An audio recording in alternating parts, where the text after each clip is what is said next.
હવે જોઈશું સમાચાર વિગતવાર। તો ભાવનગર શહેરમાં એક ચોંકાવનારી ઘટના સામે આવી છે। શહેરમાં લગ્નના દિવસે જ કન્યાની તેના થનારા પતિએ લોખંડના પાઇપના ઘા મારીને હત્યા કરી દીધી છે। શહેરના પ્રભુદાસ તળાવ વિસ્તારમાં ટેકરી ચોક નજીક આજે સવારે આ ઘટના બની હતી। કુળભરી કન્યા લગ્નની જાન આવવાની રાહ જોઈ રહી હતી। તે જ સમયે તેના થનારા પતિએ તેની હત્યા કરી નાખતા સમગ્ર વિસ્તારમાં ચકચાર મચી ગઈ છે। યુવક હત્યા કરીને ફરાર થઈ જતા પોલીસે તેની શોધખોળ શરૂ કરી દીધી છે। ઉલ્લેખનીય છે કે મરનાર યુવતીના આજે લગ્ન થવાના હતા અને તેના ભાવિ પતિએ જ તેની હત્યા કરી દીધી છે। સોનીબેન હિંમતભાઈ રાઠોડની હત્યા કરી તેનો ભાવિ પતિ નાસી છૂટ્યો હતો। આ બનાવની જાણ થતાં જ પોલીસ કાફલો બનાવ સ્થળે દોડી ગયો હતો અને તપાસ શરૂ કરી દીધી છે। તો હાલ અત્યાર સુધીની માહિતી મુજબ યુવતી તેના ભાવિ પતિ સાથે લિવ ઇનમાં રહેતી હતી અને આજે તેના લગ્ન થવાના હતા। લગ્ન થાય તે પૂર્વે તેની હત્યા કરી દેવામાં આવી છે। તો આ હત્યા થતાં પોલીસે તપાસ શરૂ કરી દીધી છે।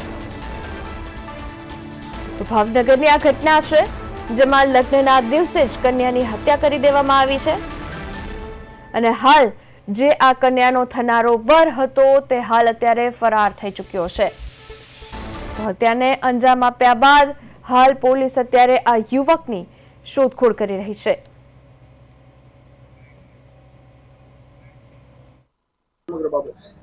ગંગાજળિયા પોલીસ સ્ટેશનના જે પ્રભુદાસ તળાવ શેરી નંબર 10 રૂવાપડી રોડ ઉપર વહેલી સવારે એક હત્યાનો બનાવ બનેલ છે, જેમાં આ કામે મરણ જનાર સોનીબેન રાઠોડ તેને આજે જે મારનાર જે આરોપી જે છે સાજણ તેની સાથે લગ્ન થવાના હતા અને આ જે બનાવ એ રીતનો હતો કે વહેલી સવારે આ કામનો જે સાજણ જે છે તે આ શેરી નંબર 10નું જે ઘર જે છે ત્યાં આવેલો અને આ દીકરી સાથે કોઈ બી કારણસર તેની સાથે બોલાચાલી થઈ અને આ જે સાજણ જે છે તેનાથી ઉશ્કેરાઈ ગયો અને બંને વચ્ચે ઝઘડો થયો, જેમાં જે પાઇપ હતો તે પાઇપથી સોનીબેનને માથાના ભાગે અને શરીરે ઈજા કરી તથા જે છે ત્યાં દિવાલમાં તેને માથું ભટકાડ્યું। અમને કાલે એમ થયું મારા જેઠના છોકરાને માર્યો તો અમે બધા બહાર એને નીકળ્યા બચાવવા માટે। તો એને વાળ પકડીને મારતો હતો તો અમે બચાવવા નીકળ્યા તો પાછો એ ઘરે આવીને એને લઈને આવ્યા। મારે એને ઉપર ચડાવ્યો મારા હાર્દિકને અને ઉપર ચડાવીને એને પાછો અંદર અમે બધા ગયા તો એ પાછો આવ્યો અને પાછો મારીને એને લઈને વી ગયો, એના ઘરમાં લઈ ગયો। ઘરમાં લઈ ગઈને બારણું બંધ અંદરથી કર્યું અને એને ડંબલ મારી દીધું, 2 ડંબલ માર્યા અને બારણું ખોલીને અમે અંદર લેવા ગયા તો મારા જેઠને ડંબલ મારી દીધું। તો મેં એમ કેમ કરીને અહીંયા બહાર લાવ્યા છીએ અને એને 108માં બોલાવીને અહીંયા અમે એને મેકલ્યા અંદર। પછી એ મારા જેઠ આવ્યા 108માં મારા જેઠના છોકરાને અહીંયા લાવ્યા તે પાછા એ પાછો ઘડીક રહીને પાછો એ મોટો ધાર્યું હથિયાર બધા લઈને આવ્યો।